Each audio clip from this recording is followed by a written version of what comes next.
Hello everyone, welcome back to our channel. If you're new here, make sure to hit that subscribe button and turn on notifications so you don't miss out on our fascinating discussions. And for all our loyal viewers, don't forget to like and share this video.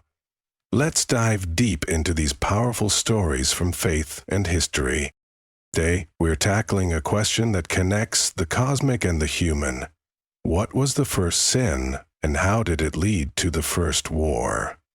This isn't just about the fall of one being. It's a story that ties into the very essence of temptation and human failure. Stick around, because this story also links directly to the 7 deadly sins. Yes, you heard me right. Stay tuned for a deeper understanding of how pride, envy, and other sins began, and how they still affect us today. What was the first sin? Let's start at the beginning. We often think of sin as something that began with Adam and Eve in the Garden of Eden. But the first sin actually took place long before humanity ever existed, within the heavenly realms.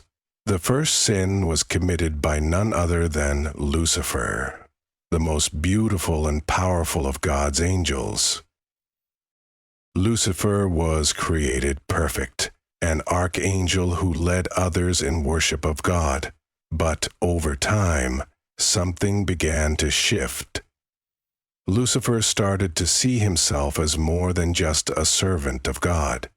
He began to think, why should I worship God when I could be like God? This was the beginning of the first sin, pride. Lucifer's pride led him to rebel against the very Creator who made him.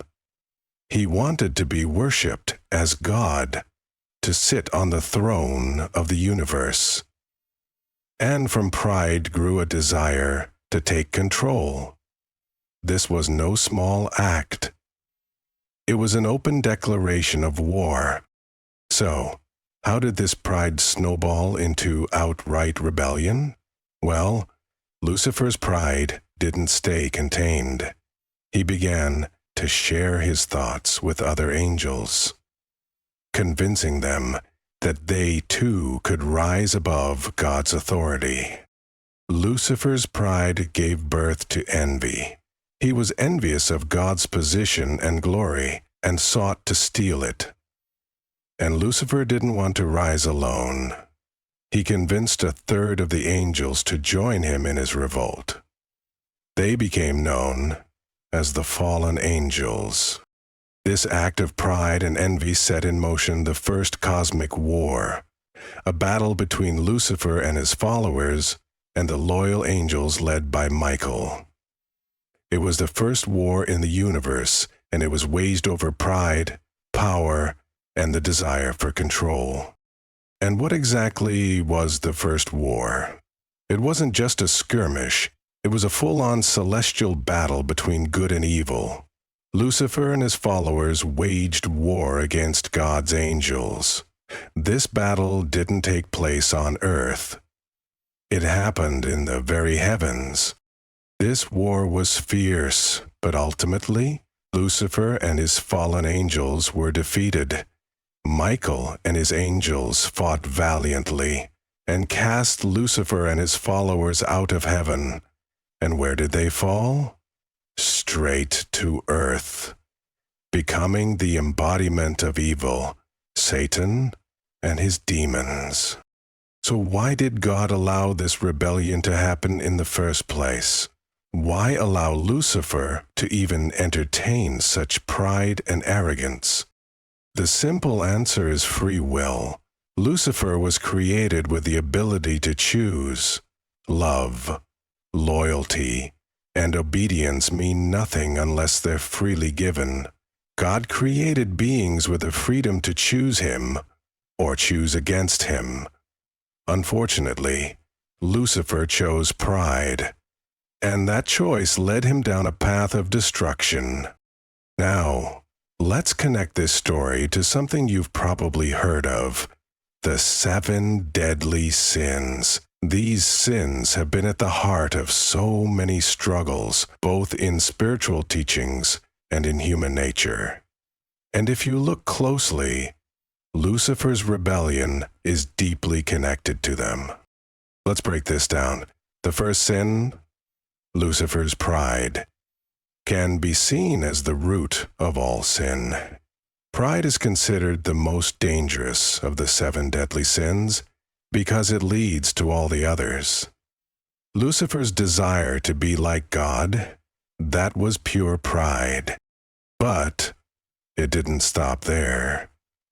From his pride came envy. Lucifer wasn't just happy to take control for himself. He envied God's position, his glory, and his authority. And in his envy, he sought to dethrone God.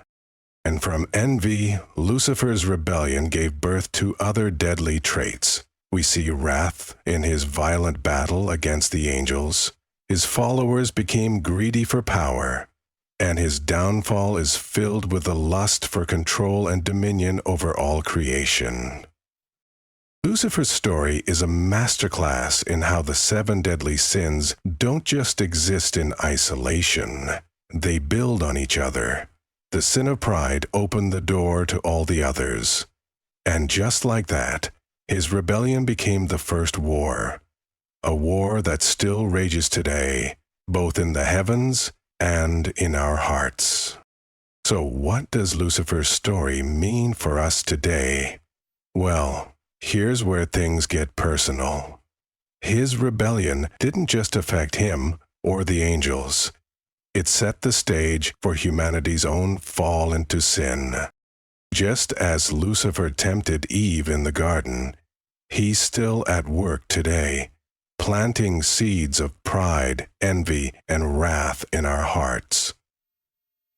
The battle that began in heaven spilled over onto earth. Lucifer's fall isn't just a distant story. It's part of the daily struggle we all face. Here's the big question.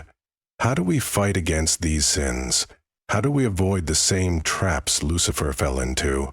It starts with humility. Where pride wants to elevate ourselves, humility teaches to stay humble. To fight envy, we learn gratitude and contentment. Wrath is conquered by patience, and greed by generosity. Lust is extinguished by purity, and sloth by diligence. And the ultimate answer, love. When we love God and love others, we counteract the deadly sins that led to Lucifer's fall. So, there you have it, the story of Lucifer's fall, the first sin, and how it all ties into the 7 deadly sins. His rebellion wasn't just the first war. It's the blueprint for the spiritual battles we face every day. If you enjoyed this video, don't forget to like, share, and comment below. And if you're new here, subscribe so you don't miss our next deep dive into these powerful stories. Thanks for watching, and stay tuned for more.